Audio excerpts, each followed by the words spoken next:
ఈరోజు ప్రభాత వెలుగుకు సంబంధించిన కొన్ని హెడ్లైన్స్ అనేది చూద్దాం. ఇక ఫిరంగి నాలాపై జాన్వాడ ఫామ్ హౌస్ ప్రాథమికంగా నిర్ధారించిన ఆఫీసర్లు ఇరిగేషన్ రెవెన్యూ శాఖల ఆధ్వర్యంలో ఫీల్డ్ విజిట్. ఇక బుల్కాపూర్ నుంచి గోపాల్పురం జాన్వాడ మీదుగా మణికొండకు ఫిరంగి నాలా మరోసారి జైన్ సర్వే చేస్తామని ప్రకటించారు అధికారులు.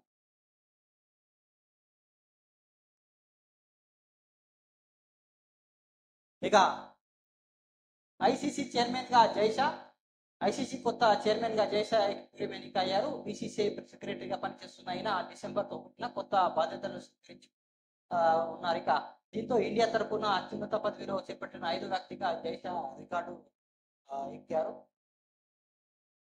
ఇక ఫిర్యాదు వస్తే 111 జీవో పరిధిలోకి ఎంటర్ అవుతాం.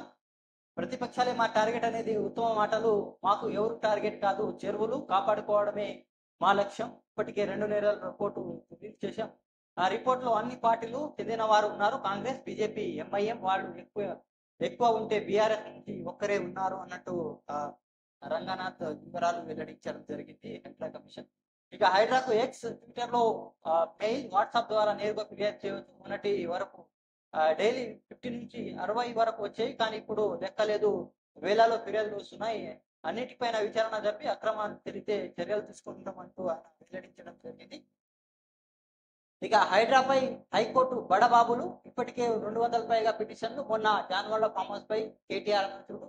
ఇక తాజాగా నీలిమ విద్యా సంస్థపై హైకోర్టు పల్లా రాజేశ్వర రెడ్డి. ఇక గడిచిన 10 ఏళ్లలో అత్యధికంగా అక్రమ నిర్మాణాలు అంటూ ఒక హైలైట్స్ అనేది చూస్తున్నాం. ఇక ఎఫ్టీఎల్ పరిధిలో ఉంటే మంత్రులు ఇండ్లైనా కూల్చేస్తాం. మల్లారెడ్డి ఓఎస్సీ కాలేజీలపై ఎంక్వైరీ చేస్తున్నాం. అక్రమణాలు తెలిస్తే అకాడమిక్ ఇయర్ పూర్తి అయ్యాక కూలుస్తాం. అడ్డుగోలుగా పర్మిషన్లు ఇచ్చిన ఆఫీసర్లపై త్వరలో కేసు. హైడ్రాకు ప్రభుత్వం ఫుల్ సపోర్టు. ఇక సీఎం ఫ్రీడమ్ ఇచ్చారు. ఇకపై సింగిల్ రాజ్యం నడవది, చెరువులు కాపాడుకునే లక్ష్యం. వెలుగు ఇంటర్వ్యూలో హైడ్రా కమిషన్ రంగనాథ్ వెల్లడించడం జరిగింది. ఇక ప్రస్తుతానికి తమ పరిధి ఔటర్ రింగ్ రోడ్ వరకే, కానీ ఫిర్యాదు వస్తే అది 111 జియో పరిధిలోకి ఎంటర్ అవుతుందని హైడ్రా కమిషన్ పేర్కొన్నారు. కార్పొరేషన్, మున్సిపాలిటీలు పంచాయతీ కొడితే వారికి సపోర్ట్ గా రంగంలో దిగుతామని తెలిపారు. ప్రతిపక్షాలు తాము టార్గెట్ అవుతామాటే, కానీ తమకు ఎవరు టార్గెట్ కాదని, చెరువులు కాపాడడమే తమ లక్ష్యమని పేర్కొన్నారు. ఎఫ్టీఎల్ పరిధిలో ఉంటే మంత్రులు ఇంటైనా చేస్తామని స్పష్టం చేశారు. పల్లా రాజేశ్వర రెడ్డి, మల్లారెడ్డి ఓఎస్సీ కాలేజీలపై అనేక ఫిర్యాదు వచ్చాయి, వాటిపై ఎంక్వైరీ చేస్తున్నాం అని చెప్పారు. ఎఫ్టీఎల్ ఉన్నట్టు తెలితే అకాడమిక్ శాఖ చేస్తామంటూ ఆయన ఒక ప్రకటన అనేది వివరించడం జరిగింది. అప్పటికే సీఎం రేవంత్ రెడ్డి కూడా 4 పవర్స్ అంటే ఎక్కువ పవర్స్ ఇచ్చినట్టు ఆయన కూడా ప్రకటించడం జరిగింది. సీఎం రేవంత్ రెడ్డి స్వయంగా సీఎం రేవంత్ రెడ్డి అనడం జరిగింది. ఏంటంటే ఎవరైనా వదిలిపెట్టము, ఎవరైనా ఉండని, మంత్రులైనా ఉండని, కాంగ్రెస్ నాయకులు ఉండని, బీజేపీ నాయకులు ఉండని, ఎంఐఎం నాయకులు ఉండని, ఎవరిని వదిలిపెట్టలేదు. అది ఎఫ్టీఎల్ పరిధికి వస్తే కంపల్సరీ అది ఉంచివేస్తాము అని ప్రకటించడం జరిగింది. ఇది హైడ్రాకు సంబంధించిన కొన్ని హెడ్లైన్స్ అనేవి చూసినాం.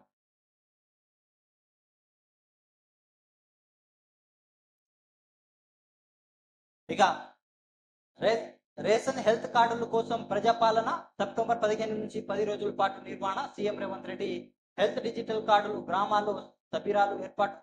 సీజనల్ వ్యాధులపై అలర్ట్ ఉండండి, లేదంటే సస్పెన్షన్ తప్పదని హెచ్చరిక. మంత్రి దామోదర కలిసి సీఎం హై లెవెల్స్ రివ్యూ అంటూ ఒక హెడ్లైన్స్ అనేది చూస్తున్నాం. ఇక తెలంగాణలో దాదాపు 10 సంవత్సరాల నుంచి రేషన్ కార్డ్స్ అనేది జారీ చేయడం లేదు. సో ప్రస్తుతం అయితే సీఎం రేవంత్ రెడ్డి దానిపై సమీక్షించారు.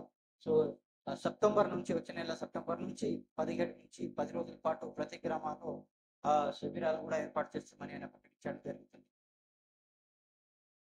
ఇక అర్హులైన ప్రతి ఒక్కరికి రేషన్ కార్డులు, హెల్త్ కార్డులు జారీ చేసేందుకు సెప్టెంబర్ 15 నుంచి 10 రోజుల పాటు రాష్ట్ర వ్యాప్తంగా ప్రజాపాలన కార్యక్రమం నిర్వహిస్తామని సీఎం రేవంత్ రెడ్డి వెల్లడించారు. ఇకపై రేషన్ కార్డు, హెల్త్ కార్డులకు లింక్ ఉండదని, వేర్వేరు జారీ చేస్తామని చెప్పారు. ప్రతి కుటుంబం నుంచి అవసరమైన వివరాలు సేకరిస్తామన్నారు. ఇక అన్ని గ్రామ వార్డులో ప్రజాపాలన కార్యక్రమం నిర్వహించేందుకు అవసరమైన అన్ని ఏర్పాట్లు చేస్తామని సీఎం అధికారులకు ఆదేశించడం జరిగింది. ఇక తిహార్ జైలు నుంచి కవిత రిలీజ్. లిక్కర్ స్కామ్ లో బెయిల్ మంజూరు చేసిన సుప్రీంకోర్టు 10 లక్షల చొప్పున పూచీకత్తు, పాస్పోర్టు సమర్పించాలని ఆదేశం. ఇక విచారణ పూర్తి అయినందున జైల్లో ఉండాల్సిన అవసరం లేదన్న హైకోర్టు. 153 రోజుల తర్వాత జైలు నుంచి రిలీజ్ చేశారు కవితను. ఇక నేను మొండిదాన్ని జగమొండిదాన్ని చేశారు. ఇక నన్ను ఇబ్బంది పెట్టిన వాళ్లకు వడ్డీతో సహా చెల్లిస్తా కవిత ఇక జైలు బయట కుటుంబ సభ్యులు చూసి కంటతడి పెట్టుకున్నారు.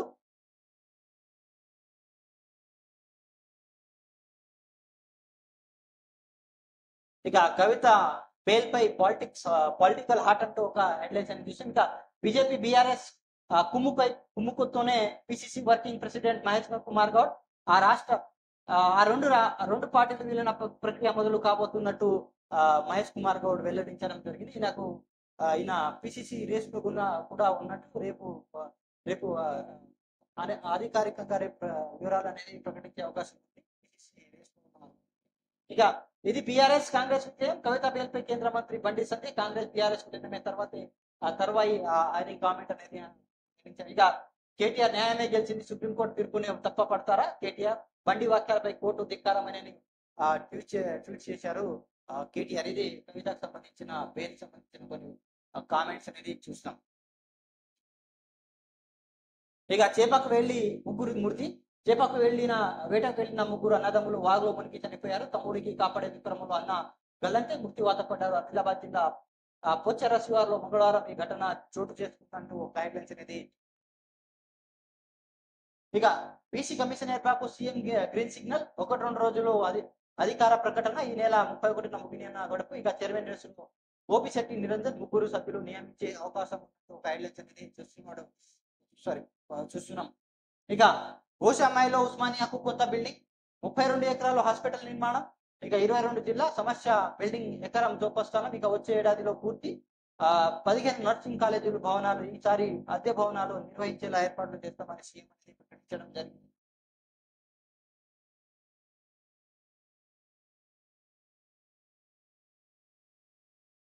ఇక నర్సింగ్ స్టూడెంట్ పై ఆటో డ్రైవర్ రేప్, మత్తు మందు కలిపి నీళ్లు ఇచ్చి దారుణం, గాయాలతో ఆసుపత్రులకు బాధితురాలు. ఇక మహారాష్ట్రలో ఘోరం అన్నట్టు ఒక హెడ్లైన్స్ అనేది. ఇలాంటి ఘటనలు రోజు ఒకటి చూస్తున్నాం. సో ఇలాంటి వాళ్ళకు కఠినంగా శిక్ష పడాల్సిన అవసరం అనేది ఉంది. ఇక సుందిల్లా అన్నారం బ్యాజ్ లొకేషన్స్ మరినాయి నిర్మాణ సమయంలో అన్నారం డిజైన్ చేంజ్. ఇంకా హై లెవెల్ కమిటీ జోక్యం వల్లే మార్పులు, డిజైన్లు స్టడీ జరుగుతుండగానే నిర్మాణ పనులు మొదలు. కమిషన్ ప్రశ్నలు 2 ఇంజనీర్లు. ఇక గందరగోళ సమాధానాలు. ఏడుగురు ఇంజనీర్ క్రాస్ ఎగ్జామినేషన్ చేసిన కాళేశ్వరం కమిషన్ హెడ్లైన్స్ అనేది. అన్నారం సుందర బ్యారేజ్ ప్రతిపాదన నిర్మాణ ప్రదేశాలు మారిన ఇంజనీర్లు రిటైర్ ఇంజనీర్లు కాళేశ్వరం కమిషన్ ముందు తెలిసి చెప్పారు. టిపిఆర్ తర్వాత లొకేషన్ మారినట్టు స్పష్టం చెప్పారు. ఇక అన్నారం బ్యారేజ్ నిర్మాణంలో టైంలో ముందు ఖరారు చేసిన డిజైన్ పూర్తిగా మార్చినట్టు, అసలు బ్యారేజ్ నిర్మాణ ప్రాంతాన్ని పరిశీలించకుండానే డిజైన్లు సిద్ధం చేసినట్టు వెల్లడించారు. హై లెవెల్ కమిటీ జోక్యం వల్లే మార్పులు జరిగాయని అధికారులు అనేది తెలపడం జరిగింది. ఇక రాజ్యసభ సభ్యుడిగా అభిషేక్ సింఘ్వి ఏకగ్రీవం. ఆయన తరపున ధృవీకరణ పత్రం తీసుకున్న పిసిసి వైస్ ప్రెసిడెంట్ నిరంజన్ అన్నట్టు ఒక హెడ్లైన్స్ చూస్తారు. కేకే ప్లేస్ లో ఆయనకు రాజ్యసభ సభ్యుడిగా ఎన్నుకోవడం జరిగింది తెలంగాణ నుంచి. ఇక స్టూడెంట్లపై లాఠీ చార్జ్. కోల్కతాలో హైటెన్షన్ జూనియర్ డాక్టర్ ఘటనను నిరసిస్తూ ర్యాలీ. బారికేడ్ల అడ్డుకున్న పోలీసులు. ఇల్లు ఇటుకలతో దాడి చేసిన స్టూడెంట్. ఇయర్ గ్యాస్, వాటర్ క్రేన్లు ప్రయోగం. గాల్లో కాల్పులు. 13 స్టూడెంట్ అరెస్ట్. పశ్చిమంగా ఛాత్ర సమాజ్ ఆధ్వర్యంలో నిరసన. ఉధృతంగా మారిన నయప్న అభియాన్ ర్యాలీ అనేది ఒక హెడ్లైన్స్ అనేది. ఇది వెలుగుకు సంబంధించిన కొన్ని ప్రభాత వెలుగుకు సంబంధించిన కొన్ని వార్తలు అనేది. ఇక ఈనాడుకు సంబంధించిన కొన్ని హెడ్లైన్స్ అనేది చూస్తాం. ఇక కవిత విడుదల. ఢిల్లీ మద్యం కేసులో బెయిల్ మంజూరు చేసిన సుప్రీంకోర్టు. సెక్షన్ 45 క్లాజ్ 1 నిబంధన మేరకు వర్తించన్న ఢిల్లీ హైకోర్టు ఆదేశాలు కొట్టివేత. ఇక తిహార్ జైలు నుండి విడుదలై కవితను ఓదార్చున్న కేటీఆర్. చిత్రంలో హరీష్ రావు, కవిత కుమారుడు ఆదిత్య, భర్త అనిల్.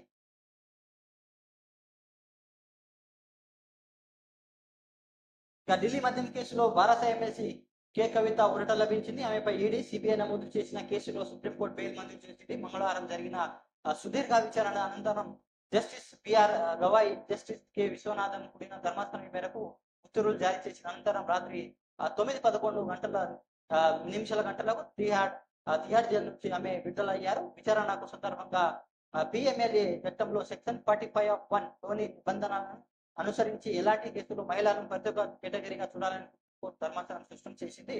చదువుకున్న ఉన్నత స్థాయిలో ఉన్న మహిళను దుర్భర విభాగంలో రారాని అలాంటి వారిని సెక్షన్ 45(1) కింద పరిగణలో తీసుకోవాల్సిన అవసరం ఉందని లేదని ఢిల్లీ హైకోర్టు ఏకసభ్య ధర్మాసనం వచ్చిన తీర్పును తప్పుపట్టింది. ఇక కవిత బెయిల్ పిటిషన్ తిరస్కరిస్తున్న కోర్టు ఇచ్చిన తీర్పును కొట్టేస్తున్నట్టు ప్రకటించింది. ఆ ట్రయల్ కోర్టులో పాస్పోర్ట్ అప్పగించాలి, ఒక కేసులో 10 లక్షల చొప్పున పూచీకత్తు సమర్పించాలని, సాక్షులు ప్రభావితం చేయడం, సాక్ష్యాలను ధ్వంసం చేయడం వంటి చర్యలు పాల్పడవద్దని, అవసరమైనప్పుడు ఆ ట్రయల్ కోర్టు ఎదుట హాజరు కావాల్సిందే ఈ షరతులు విధిస్తూ తిహార్ జైలు నుంచి ఆమె విడుదల చేశారు అధికారులు.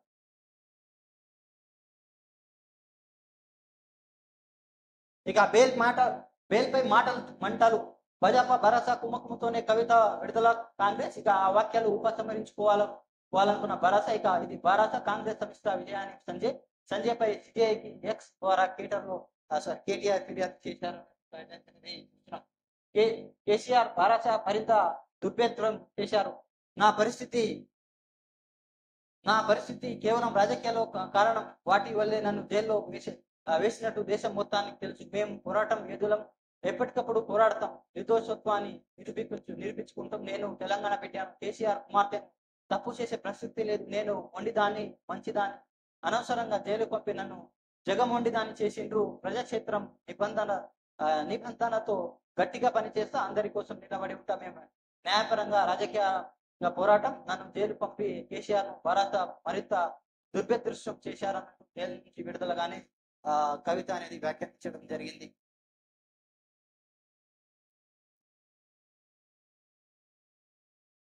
ఇక అర్హులకు రేషన్ ఆరోగ్య కార్డులు సెప్టెంబర్ 15 నుంచి ప్రజాపాలన 10 రోజుల పాటు వివరాల సేకరణ, ఆరోగ్యశ్రీ, CMRF. ఇక ఆరోగ్య కార్డులే ప్రమాణికం.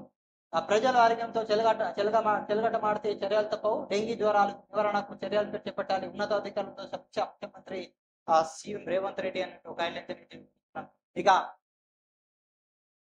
సమీక్ష సమావేశంలో మాట్లాడుతున్న సీఎం రేవంత్ రెడ్డి చిత్రంలో మంత్రి దామోదర్ రాజనరసింహ జరిగింది. ఇక రాష్ట్రంలో అర్హులందరికీ రేషన్ కార్డులు, ఆరోగ్య కార్డులు ఇవ్వాలని ముఖ్యమంత్రి రేవంత్ రెడ్డి నిర్ణయించారు. అందుకోసం వచ్చే నెల ప్రత్యేకంగా ప్రజాపాలన నిర్వహిస్తామన్నారు. సెప్టెంబర్ 17 నుంచి 10 రోజులు జరిగే ఈ కార్యక్రమంలో అర్హులు రేషన్ కార్డు, ఆరోగ్య కార్డులు అందించేందుకు అవసరమైన వివరాలు సేకరిస్తామన్నారు. రాష్ట్రంలో ఇకపై రేషన్ కార్డు, ఆరోగ్య కార్డులకు లింక్ ఉండదని వేర్వేరు కార్డు జారీ చేస్తున్నట్లు సీఎం రెడ్డి ప్రకటించారు. ఇక రాజీవ్ ఆరోగ్యశ్రీ వైద్య సేవలు, ముఖ్యమంత్రి సహాయ నిధి CMRF ద్వారా సాయం అందించేందుకు ఇకపై ప్రభుత్వం జారీ చేసే హెల్త్ కార్డు ప్రామాణికంగా ఉంటాయని స్పష్టంగా చేశారు. ఇక మంగళవారం సచివాలయం ముఖ్యమంత్రి రేవంత్ రెడ్డి వైద్య ఆరోగ్య శాఖ మంత్రి దామోదర్ రాజనరసింహ కలిసి ఉన్నతాధికారులతో ప్రత్యేక సమావేశం సమీక్షించారు. ఇక ప్రభుత్వం ప్రధాన కార్యదర్శి శాంతి కుమారి, పురపాలక సంఘ ముఖ్య కార్యదర్శి దానకిషోర్, సీఎం ముఖ్య కార్యదర్శి శేషాద్రి, వైద్య ఆరోగ్య శాఖ మంత్రి శాఖ కార్యదర్శి జొంగ్తో ఇతర అధికారులు ఈ సమావేశంలో పాల్గొన్నారు. ఇక సెప్టెంబర్ 15 నుంచి 10 రోజుల పాటు రాష్ట్రంలో నిర్వహిస్తున్న ప్రజాపాలనపై చర్చించారు. రాష్ట్రమంతటా అన్ని గ్రామాలకు వార్డులో ప్రజాపాలన కార్యక్రమం నిర్వహించేందుకు అవసరమైన ఏర్పాటు చేయాలని అధికారులకు సీఎం ఆదేశించారు. ఆరోగ్య డిజిటల్ హెల్త్ కార్డు మరియు జారీకి ఎలాంటి పద్ధతుల్ని అనుసరించాలనే విధానంపై సమీక్షించారు. రాష్ట్రంలో ప్రతి ఒక్కరి ఆరోగ్యం సమాచారం హెల్త్ ప్రొఫైల్ నమోదు చేసేందుకు ఏ విద్యా పరీక్షలు చేయాలి, గ్రామంలో ప్రత్యేకంగా ఆరోగ్య శిబిరాలు నిర్వహించాలా లేదంటే లాబొరేటరీ తీసుకోవాలా అనే అంశంపై ప్రశ్నించినట్టు ఒక హెడ్లైన్స్ అనేది చూస్తున్నాం సీఎం రేవంత్ రెడ్డి.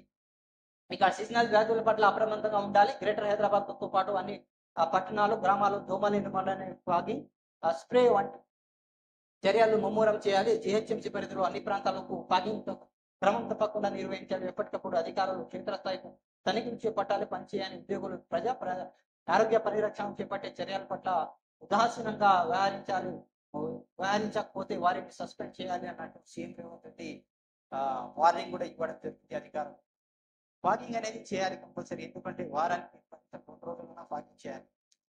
ఎందుకంటే ఈ వర్షాకాలం కదా, నీళ్ళు అనేది నిల్వ ఉంటాయి కాబట్టి దోమలు అనేది ఎక్కువ ఉండడం వల్ల ఇక విష ద్వారా కూడా వచ్చే అవకాశం ఉంది.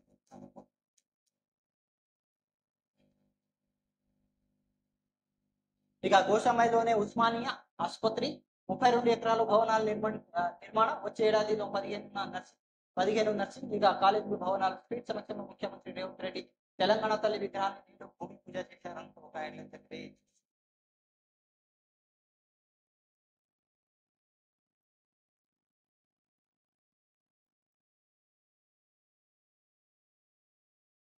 ఇక కేటీఆర్ అధీనంలో ఫామ్ హౌస్ ను పరిశీలించిన అధికారులు బల్కపూర్ నాలా ఆక్రమణపై నేడు పూర్తిస్థాయి సర్వేకు నిర్మాణం నాలా ఫిరంగి కాలువ ఎఫ్టీఎల్ పరిధిలోకి కట్టుబడ్డాయి చర్యలు తీసుకున్న హైడ్రా అధికారులు.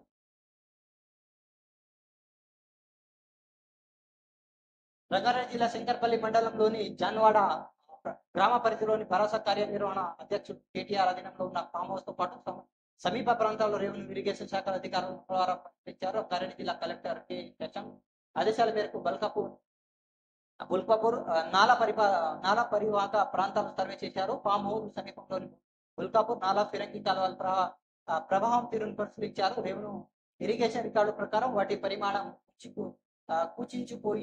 పోయిందా, వాటిని ఎవరైనా ఆక్రమించారా, తాత్కాలికంగా నిర్మాణం చేపట్టారా తదితర అంశాలపై సంబంధించిన వివరాలు సేకరించారు. ఆ రెండింటికి సమీపంలో ఉన్న ధనుగడ ఫామ్ హౌస్ ఎఫ్టీఎల్ బఫర్ జోన్ల పరిధిలో నిర్మించారా దానిపై పరిశీలన చేశారు. ఇక పలువురు స్థానికులు ఫిర్యాదు చేయడంతో పరిశీలన చేపట్టిన అధికారులు తెలిపారు. కాగా ఈ ప్రాంతంలో బుధవారం పూర్తిస్థాయి సర్వే చేపట్టిన అధికారులు చర్యలు తీసుకున్నారు. నాలా కాల్వ ఎఫ్టీఎల్ పరిధిలో కట్టడానికి వస్తే చర్యలు తీసుకుంటామని హైడ్రాక్ అధికారులు చెబుతున్నారు. 111 జియో పరిధిలో వస్తే తమకు సంబంధం ఉండదని సూచన చేశారు. ఈ ఫామ్ హౌస్ తనది దాని కూల్చకూడా అంటూ వారం రోజుల క్రితం ప్రదీప్ రెడ్డి హైకోర్టు ఆదేశించారు. ఇక నిబంధనల మేరకు వ్యవహరించాలంటూ హైకోర్టు ఉత్తర్వులు జారీ చేసి దానివల్ల ఫామ్ హౌస్ తనది కాదని తన మిత్రుడి దగ్గర తీసుకున్నందుకు కేటీఆర్ ఇటీవల విలేకరుల సమావేశంలో కూడా మాట్లాడడం జరిగింది. ఇది కేటీఆర్ సంబంధించిన ఫామ్ హౌస్ గురించి ఒకవేళ అది 111 జియో పరిధిలో ఉంటే, అది ఎఫ్టీఎల్ పరిధిలో ఉంటే ఏదైతే హైడ్రా కమిషన్ నిబంధనలు ఉన్నాయో ఆ నిబంధనల కోసం అది వాళ్ళ నిబంధనల కోసం అది వాళ్ళు ఆక్రమించినట్లయితే వాళ్ళు తప్పకుండా హెచ్చరించండి.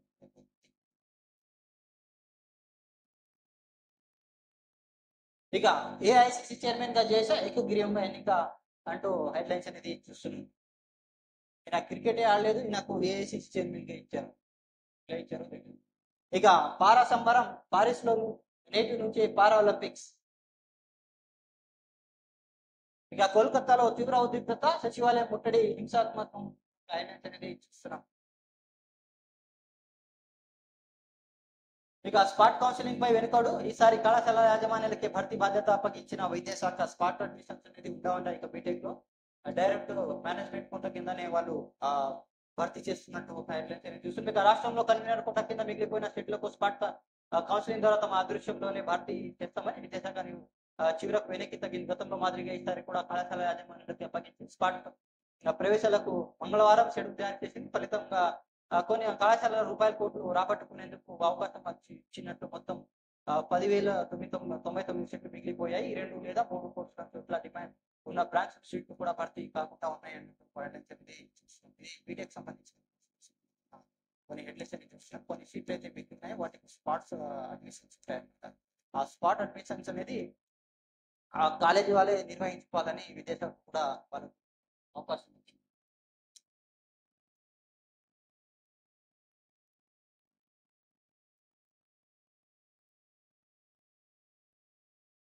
ఇక మూఢనమ్మకాన్ని బందీలు అయిన వారి అజ్ఞాన సమాధులు, ఇనుప సంఖ్యల ఉచ్చులో మానసిక దివ్యాంగులు, వారిపై దైవ ఆజ్ఞ పేరిట అవమానీయం. వరంగల్ జిల్లాలో ప్రాధాన్య స్థలంలో అల్లాడుతున్న బాధితులు అంటూ ఒక హెడ్లైన్స్ అనేది చూస్తుంది.